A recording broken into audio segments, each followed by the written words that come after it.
तो नमस्कार। आज मैं आपको मुंशी प्रेमचंद्र द्वारा लिखित एक दर्दनाक कहानी सुनाने जा रही हूँ, जिसका शीर्षक है बेटों वाली विधवा। पंडित अयोध्यानाथ का देहांत हुआ तो सबने कहा, ईश्वर आदमी की ऐसी ही मौत दे। 4 जवान बेटे थे, एक लड़की। चारों लड़कों के विवाह हो चुके थे, केवल एक लड़की कुंवारी थी। संपत्ति भी काफी छोड़ी थी, एक पक्का मकान, 2 बगीचे, कई हजार के गहने और 20,000 नकद। विधवा फूलमती को शोक तो हुआ और कई दिन तक बेहाल पड़ी रही, लेकिन जवान बेटों को सामने देखकर उसे ढांढस हुआ।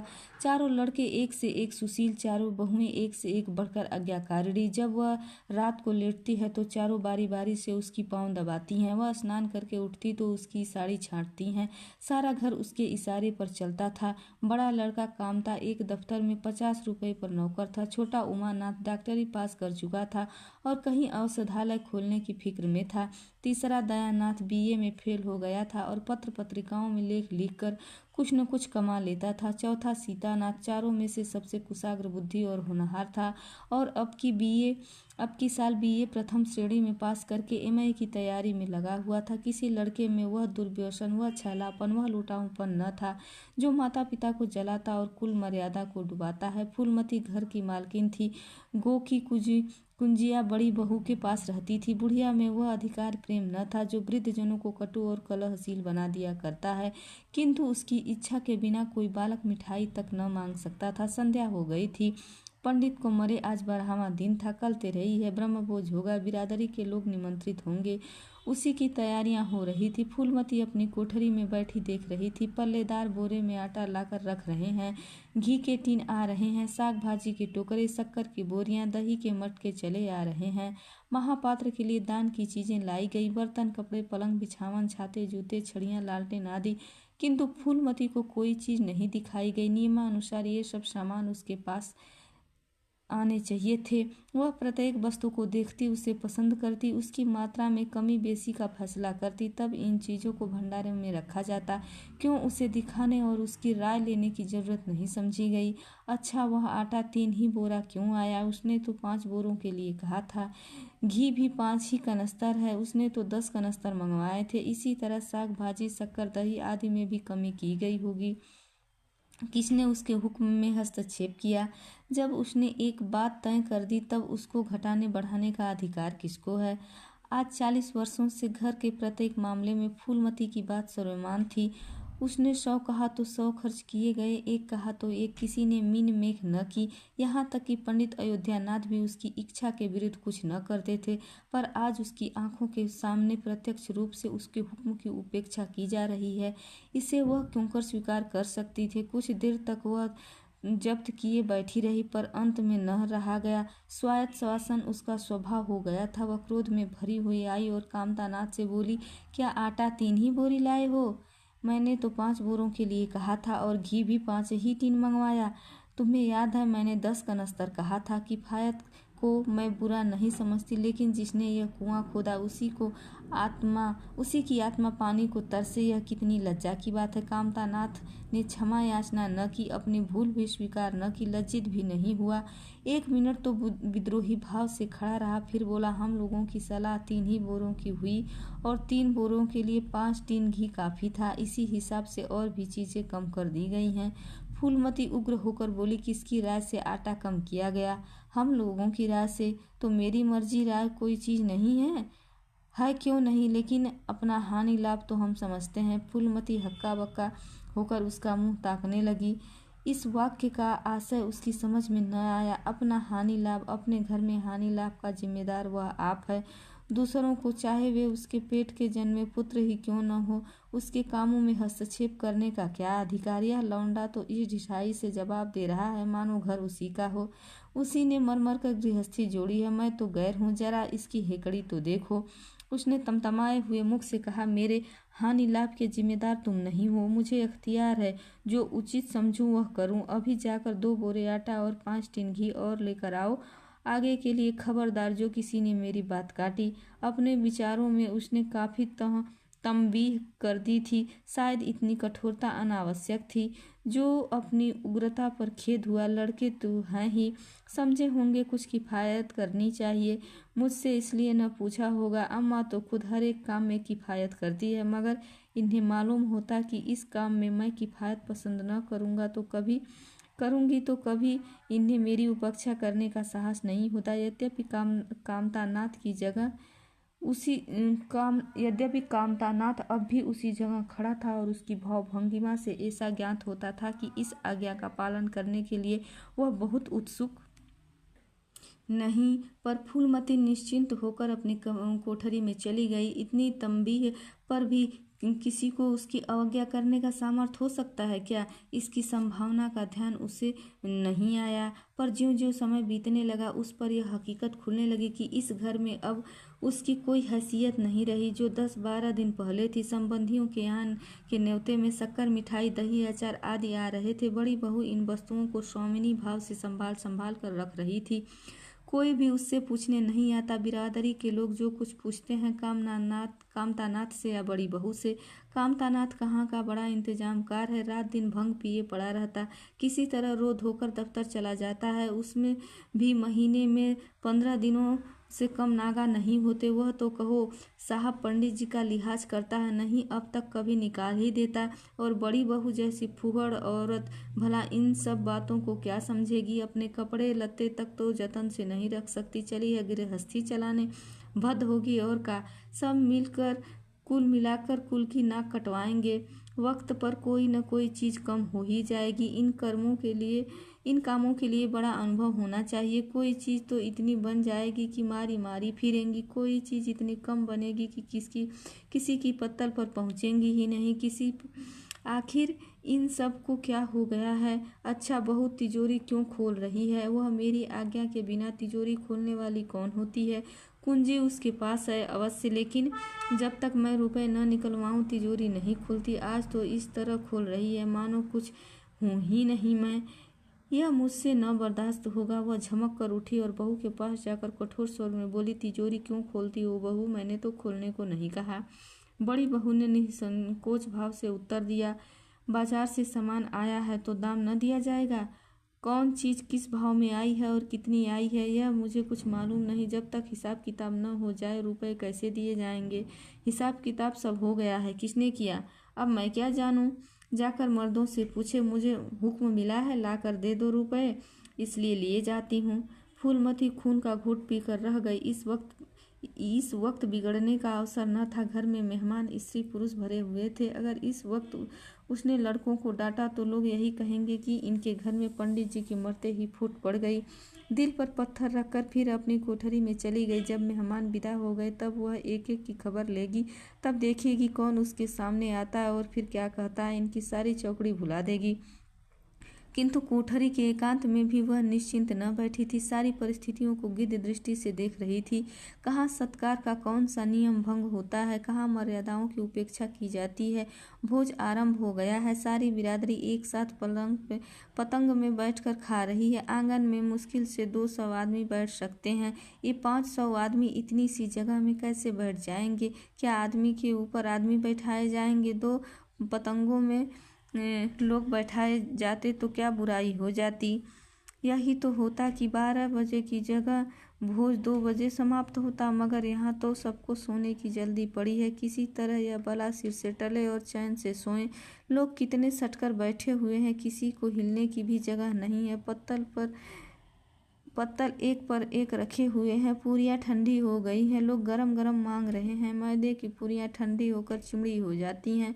इन्हें कौन खाएगा? रसोइयों को कढ़ाव पर से न जाने क्यों उठा दिया गया। यह सब बात नाक कटाने की है। सहसा शोर मचा। तरकारियों में नमक नहीं है। बड़ी बहू जल्दी जल्दी नमक पीसने लगी। फूलमती क्रोध के मारे ऊँट चबा रही थी, पर इस अवसर पर मुँह न खोल सकती थी।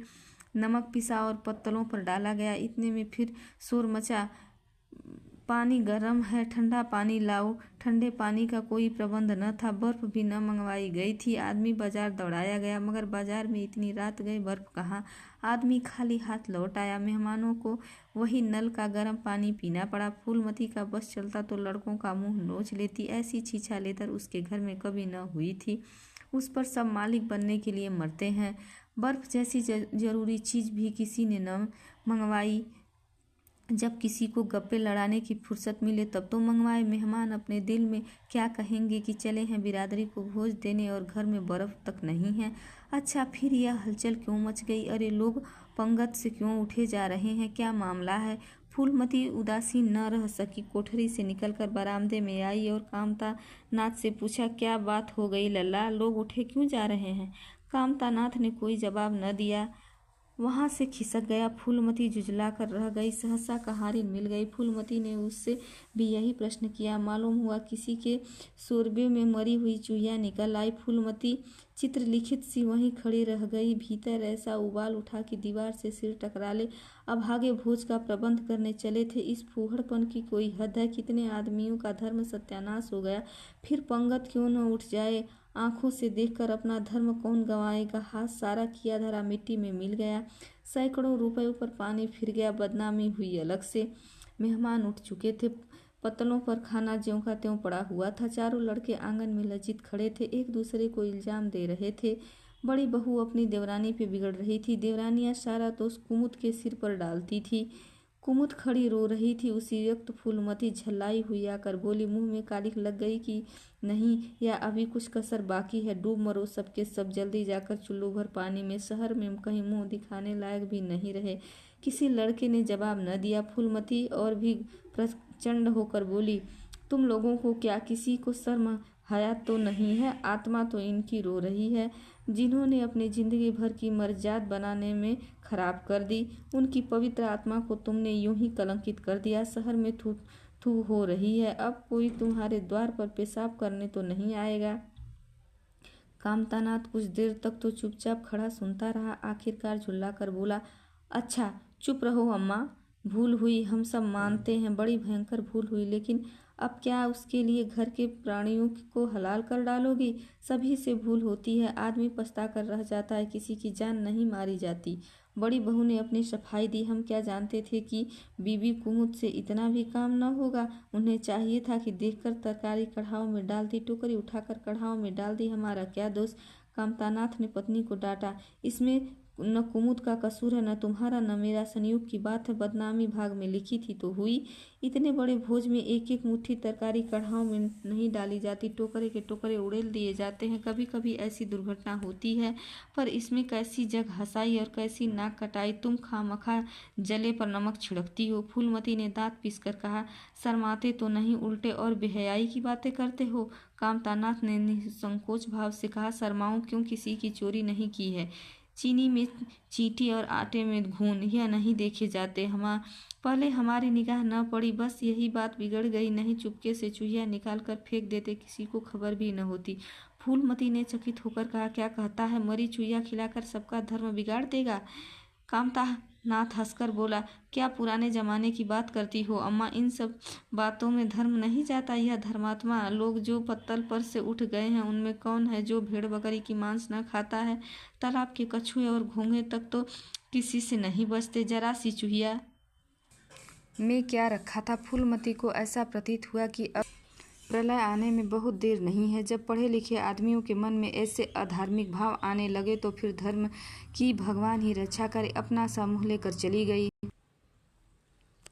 2 महीने गुजर गए हैं। रात का समय है। चारों भाई दिन के काम से छुट्टी पाकर कमरे में बैठे गपशप कर रहे हैं। बड़ी बहू भी षड्यंत्र में शरीक है। कुमुद के विवाह का प्रश्न छिड़ा हुआ है। कामतानाथ ने मसनद पर टेक लगाते हुए कहा, दादा की बात दादा के साथ गई। पंडित विद्वान भी है और कुलीन भी होंगे, लेकिन जो आदमी अपनी विधा और कुलीनता को रुपयों पर बेच रहे हैं वह नीच है। ऐसे नीच आदमी के लड़के से हम कुमुद का विवाह सेत में भी न करेंगे। 5,000 तो दूर की बात है। उसे बताओ धता और किसी दूसरे वर की तलाश करो। हमारे पास कुल 20,000 तो हैं ही। एक एक के हिस्से में 5-5 हजार आते हैं। 5,000 दहेज में दे दो और 5,000 नेग न्यौछावर गाजे बाजे में उड़ा दो तो फिर हमारी बधिया ही बैठ जाएगी। उमानाथ बोले, मुझे अपना औषधालय खोलने के लिए कम से कम 5,000 की जरूरत है। मैं अपने हिस्से में से 1 पाई भी नहीं दे सकता। फिर खुलते ही आमदनी तो होगी नहीं, कम से कम साल भर से घर से खाना पड़ेगा। दयानाथ एक समाचार पत्र देख रहे थे। आंखों से ऐनक उतारते हुए बोले, मेरा विचार भी एक पत्र निकालने का है। प्रेस और पत्र में कम से कम 10,000 का कैपिटल चाहिए। 5,000 मेरे रहेंगे तो कोई न कोई साझेदार भी मिल जाएगा। पत्रों में लेख लिखकर मेरा निर्वाह न हो सकता। कामतानाथ ने सिर हिलाते हुए कहा, अजी राम भजो, सेंत में कोई लेख छपता नहीं, रुपए कौन देता है? दयानाथ ने प्रतिवाद किया, नहीं, यह बात तो नहीं है। मैं तो कहीं भी बिना पेशगी पुरस्कार लिए नहीं लिखता। कामता ने जैसे अपने शब्द वापस लिए, तुम्हारी बात मैं नहीं कहता भाई, तुम तो थोड़ा बहुत मार लेते हो, लेकिन सबको तो नहीं मिलता। बड़ी बहू ने श्रद्धा भाव से कहा, कन्या भगवान हो तो दरिद्र घर में सुखी रह सकती है, अभागी हो तो राजा के घर में भी रोएगी। यह सब नसीबों का खेल है। कामतानाथ ने स्त्री की ओर प्रशंसा भाव से देखकर कहा, फिर इसी साल में हमें सीता का विवाह भी तो करना है। सीतानाथ सबसे छोटा था। सिर झुकाए भाइयों की स्वार्थ भरी बातें सुनकर कुछ कहने के लिए उतावला हो रहा था। अपना नाम सुनते ही बोला, मेरे विवाह की आप लोग चिंता न करें।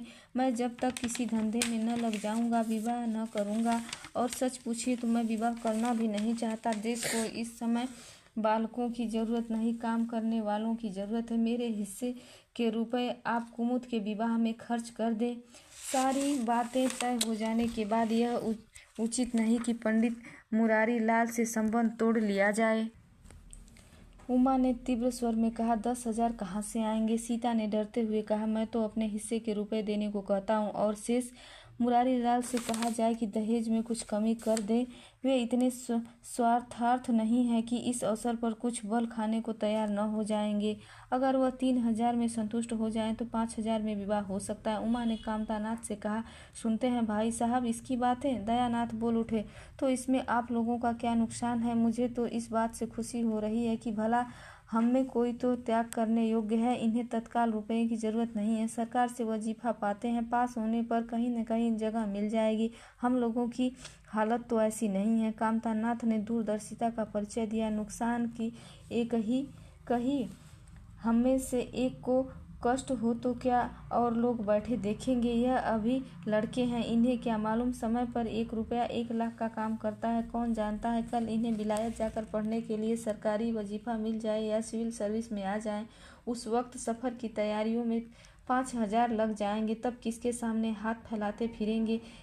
मैं यह नहीं चाहता कि दहेज के पीछे इनकी जिंदगी नष्ट हो जाए। इस तर्क ने सीतानाथ को भी तोड़ लिया। सकुचाता हुआ बोला, हाँ, यदि ऐसा हुआ तो बेशक मुझे रुपयों की जरूरत होगी। क्या ऐसा होना असंभव है? असंभव तो मैं नहीं समझता, लेकिन कठिन अवश्य है। वजीफे उन्हें मिलते हैं जिनके पास सिफारिशें होती हैं, मुझे कौन पूछता है। कभी कभी सिफारिशें भी धरी रह जाती हैं और बिना सिफारिश वाले बाजी मार ले जाते हैं। तो आप जैसा उचित समझे। मुझे यहाँ तक मंजूर है कि चाहे मैं विलायत न जाऊँ पर कुमुद अच्छे घर में जाए। कामतानाथ ने निष्ठा भाव से कहा, अच्छा घर दहेज देने से नहीं मिलता भैया। जैसे तुम्हारी भाभी ने कहा, यह नसीबों का खेल है। मैं तो चाहता हूँ कि मुरारी लाल को जवाब दे दिया जाए और कोई ऐसा घर खोजा जाए जो थोड़े में राजी हो जाए। इस विवाह में मैं 1,000 से ज़्यादा खर्च नहीं कर सकता। पंडित दीनदयाल कैसे हैं? उमा ने प्रसन्न होकर कहा, बहुत अच्छे, MA BA न सही, यजमानों से अच्छी आमदनी है। दयानाथ ने आपत्ति की, अम्मा से भी पूछ तो लेना चाहिए। कामतानाथ ने इसकी कोई जरूरत न मालूम हुई बोले, उनकी तो जैसी बुद्धि ही भ्रष्ट हो गई है। वही पुराने युग की बातें मुरारी लाल ने उनके नाम पर उधार खाए बैठी हैं। यह नहीं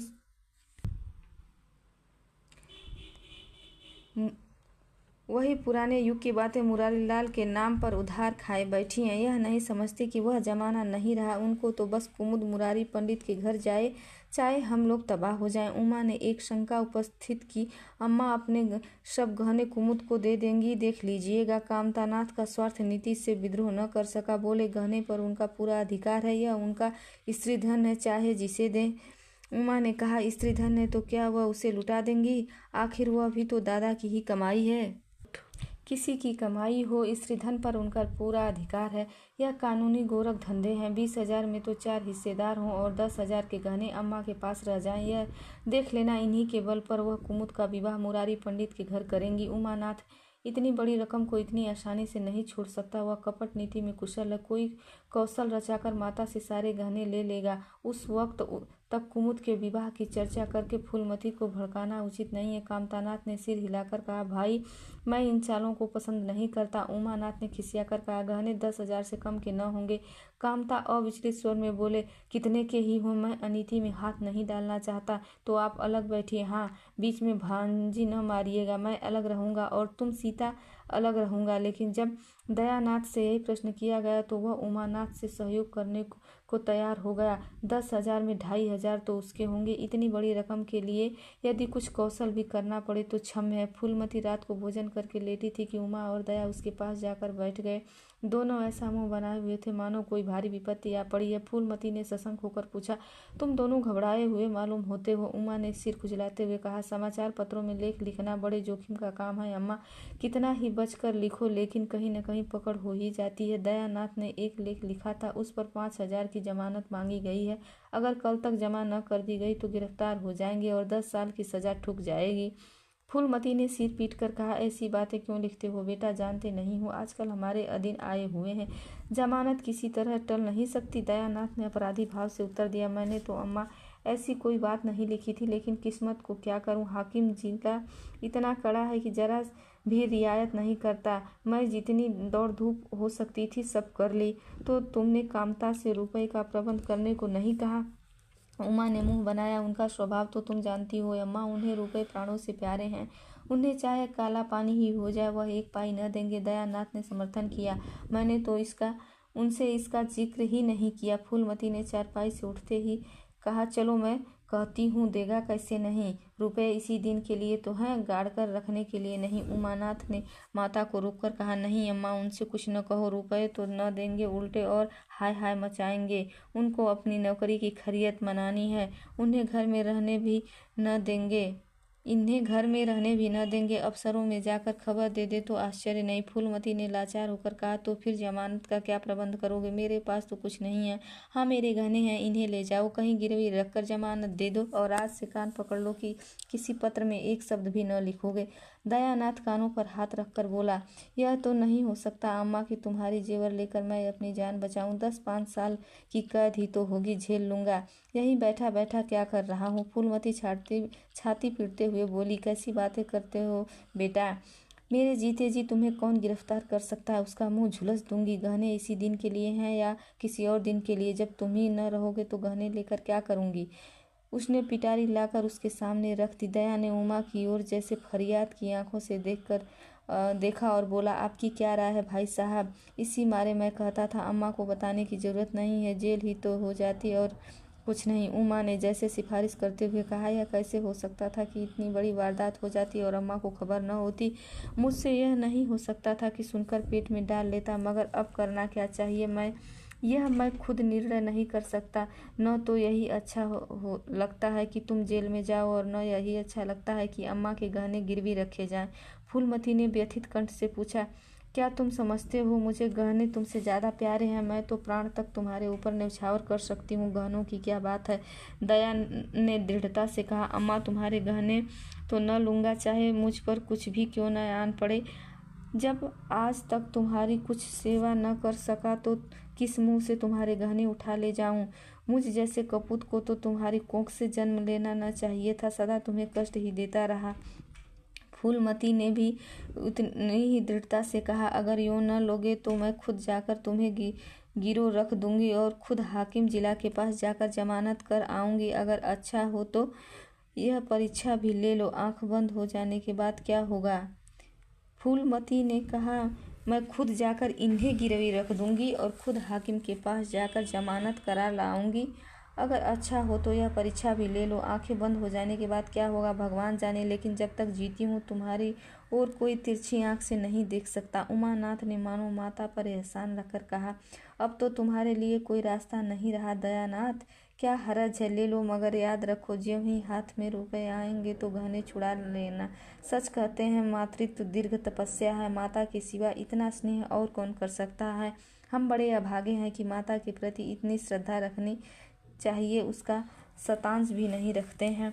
दोनों ने जैसे बड़े धर्म संकट में पड़कर गहने की पिटरी संभाली और चलते बने। माता वात्सल्य भरी आंखों से उनकी तरफ देख रही थी और उनकी संपूर्ण आत्मा का आशीर्वाद जैसे उन्हें अपनी गोद में समेटे लेने के लिए व्याकुल हो रहा था। आज कई महीनों के बाद उसके भग्न मातृ हृदय को अपना सर्वस्व अर्पण करके जैसे आनंद की विभूति मिली। उसकी स्वामिनी कल्पना इसी त्याग के लिए, इसी आत्मसमर्पण के लिए जैसे कोई मार्ग ढूंढती रहती थी। अधिकार या लोभ या ममता की वहाँ गंध तक न थी। त्याग ही उसका आनंद और त्याग ही उसका अधिकार है। आज अपना खोया हुआ अधिकार पाकर अपनी सिरजी हुई प्रतिमा पर अपने प्राणों को भेंट करके वह निहाल हो गई। 3 महीने और गुजर गए। माँ के गहनों पर हाथ साफ करके चारों भाई उसकी दिलजोई करने लगे थे। अपनी स्त्रियों को भी समझाते थे कि उसका दिल न दुखाएं। अगर थोड़े से शिष्टाचार से उसकी आत्मा को शांति मिलती है तो इसमें क्या हानि है। चारों करते अपने मन की, पर माता से सलाह ले लेते या ऐसा जाल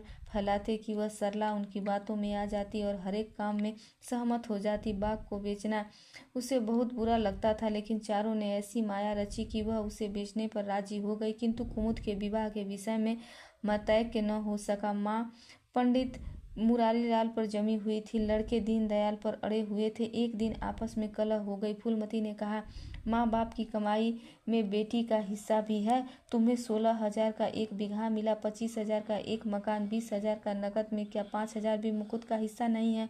कामता ने नम्रता से कहा, अम्मा कुमुद आपकी लड़की है तो हमारी बहन है। आप 2-4 साल में प्रस्थान कर जाएंगी। अगर हमारा और उसका बहुत दिनों तक संबंध रहेगा तब हम यथाशक्ति कोई ऐसी बात न करेंगे जिससे उसका अमंगल हो। लेकिन हिस्से की बात कहती हो तो कुमुद का हिस्सा कुछ नहीं। दादा जीवित थे तब और बात थी। वह उसके विवाह में जितना चाहते खर्च करते, कोई उनका हाथ न पकड़ सकता था। लेकिन अब तो हमें एक एक पैसे की किफायत करनी पड़ेगी। जो काम 1000 में हो जाए उसके लिए 5,000 खर्च करना कहाँ की बुद्धिमानी है। उमानाथ ने सुधारा, 5,000 क्यों, 10,000 कहिए। कामता ने भवें सिकोड़ कर कहा, नहीं, मैं 5,000 ही कहूँगा। एक विवाह में 5,000 खर्च करने की हमारी हैसियत नहीं है। फूलमती ने जिद पकड़कर कहा, विवाह तो मुरारीलाल के पुत्र से ही होगा। 5,000 खर्च हो या 10,000, मेरे पति की कमाई है, मैंने मर मर कर जोड़ा है, अपनी इच्छा से खर्च करूंगी। तुम्ही ने मेरी कोख से जन्म नहीं लिया है, कुमुद भी उसी कोख से आई है। मेरी आंखों में तुम सब बराबर हो। मैं किसी से कुछ नहीं मांगती। तुम बैठे तमाशा देखो, मैं सब कुछ कर लूंगी। 20,000 में 5,000 कुमुद का है। कामतानाथ को अब कड़वे सत्य की शरण लेने के सिवा और कोई मार्ग न रहा। बोला, अम्मा तुम बरबस बात बढ़ाती हो। जिन रुपयों को तुम अपना समझती हो वह तुम्हारे नहीं है। तुम हमारी अनुमति के बिना उसमें से कुछ खर्च नहीं कर सकते। फूलमती को जैसे सर्प ने डस लिया। क्या कहा, फिर कहना। मैं अपने ही संचय रुपए अपनी इच्छा से खर्च नहीं कर सकती। वह रुपए तुम्हारे नहीं रहे, हमारे हो गए। तुम्हारे होंगे लेकिन मेरे मरने के पीछे नहीं, दादा के मरते ही हमारे हो गए। उमानाथ ने बेहयाई से कहा, अम्मा कानून कायदा तो जानती नहीं, नाहक उछलती हो। फूलमती क्रोध विह्वल होकर बोली, भाड़ में जाए तुम्हारा कानून। मैं ऐसे कानून को नहीं जानती। तुम्हारे दादा ऐसे कोई धन्ना सेठ नहीं थे। मैंने ही पेट और तन काट कर गृहस्थी जोड़ी है। नहीं आज बैठने की छां न मिलती। मेरे जीते जी तुम रुपए नहीं छू सकते। मैंने तीनों भाइयों के विवाह में 10-10 हजार खर्च किए हैं, वही कुमुद के विवाह में भी खर्च करूंगी। कामतानाथ भी गर्म पड़ा, आपको कुछ भी खर्च करने का अधिकार नहीं है। उमानाथ ने बड़े भाई को डांटा, आप खामखा अम्मा के मुंह लगते हैं। भाई साहब, मुरारीलाल को पत्र लिख दीजिए कि तुम्हारे यहाँ कुमुद का विवाह न होगा, बस छुट्टी हुई। कायदा कानून तो जानती नहीं, व्यर्थ की बहस करती हैं। फूलमती ने संयमित होकर स्वर में कहा, अच्छा क्या कानून है, जरा मैं भी तो सुनूं। उमा ने निरीह भाव से कहा, कानून यही है कि बाप के मरने के बाद जायदाद बेटों की हो जाती है। माँ का हक केवल रोटी कपड़े का है।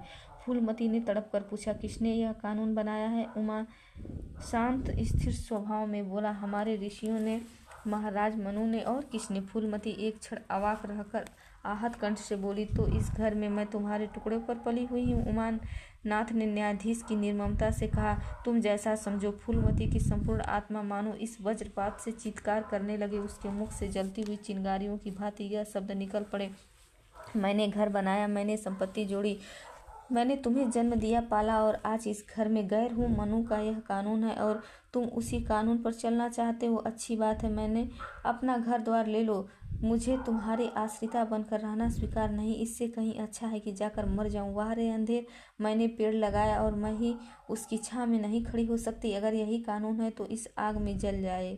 चारों युवक पर माता के इस क्रोध के और आतंक का कोई असर न हुआ। कानून का फौलाद कवच उनकी रक्षा कर रहा था, इन कांटों पर उनका क्या असर हो सकता था। जरा देर में फूलमती उठकर चली गई। आज जीवन में पहली बार उसका वात्सल्य मग्न मातृत्व अभिशाप बनकर उसे धिक्कारने लगा। जिस मातृत्व को उसने जीवन की विभूति समझा था, उसके चरणों पर वह सदैव अपनी समस्त अभिलाषाओं और कामनाओं को अर्पित करके अपने को धन्य समझती थी, वही मातृत्व आज से अग्निकुंड सा जान पड़ा, जिसमें उसका जीवन जलकर भस्म हो गया। संध्या हो गई थी। द्वार पर नीम का वृक्ष सिर झुकाए निस्तब्ध खड़ा था, मानो संसार की गति पर क्षुब्ध हो रहा हो।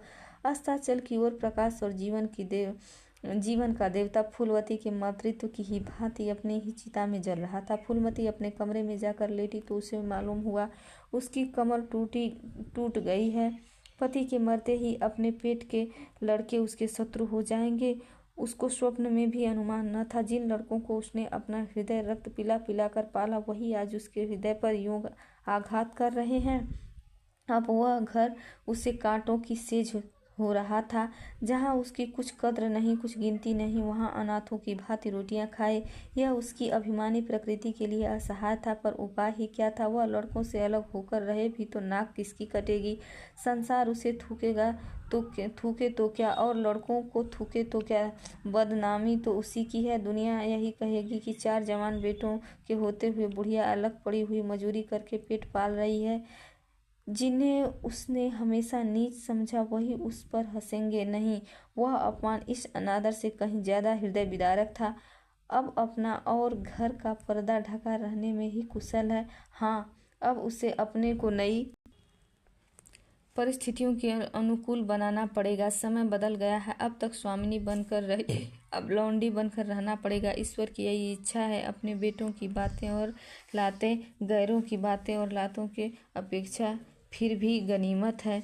बड़ी देर तक मुंह के ढांपे अपनी दशा पर रोती रही। सारी रात इसी आत्मवेदना में कट गई। शरद का प्रभाव डरता डरता उषा की गोद से निकला, जैसे कोई कैदी छिपकर जेल से भाग आया हो। फूलमती अपने नियम के विरुद्ध आज तड़के ही उठी। रात भर से उसका मानसिक परिवर्तन हो चुका था। सारा घर सो रहा था और वह आंगन में झाड़ू लगा रही थी। रात भर ओस में भीगी हुई उसकी पक्की जमीन उसके नंगे पैर रो में कांटों की तरह चुभ रही थी। पंडित जी उसे कभी इतने सवेरे न उठने देते थे।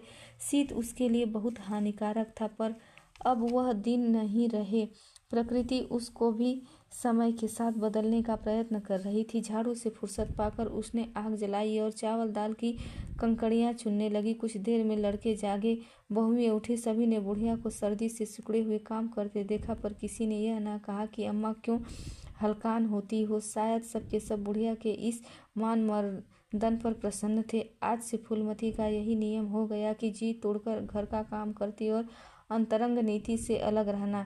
उसके मुख पर जो एक आत्मगौरव झलकता रहता था, उसकी जगह अब गहरी वेदना छाई हुई नजर आती थी। जहाँ बिजली जलती थी, वहाँ अब तेल का दिया टिमटिमा रहा था, जिसे बुझा देने के लिए हवा का एक हल्का सा झोंका काफी था।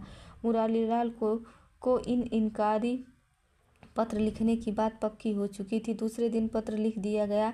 दीनदयाल से कुमुद का विवाह निश्चित हो गया। दीनदयाल की उम्र 40 से कुछ अधिक थी, मर्यादा में भी कुछ हेठे थे, पर रोटी दाल से खुश थे। बिना किसी ठहराव के विवाह करने पर राजी हो गए। तिथि नियत हुई, बारात आई, विवाह हुआ और कुमुद विदा कर दी गई। फूलमती के दिल पर क्या गुजर रही थी, उसे कौन जान सकता है, पर चारों भाई बहुत प्रसन्न थे, मानो उसके हृदय का कांटा निकल गया हो। ऊंचे कुल की कन्या मुंह कैसे खोलती? भाग्य में सुख भोगना लिखा होगा तो सुख भोगेगी, दुख भोगना लिखा होगा तो दुख झेलेगी। हरी इच्छा बेकसों का अंतिम अवलंब है।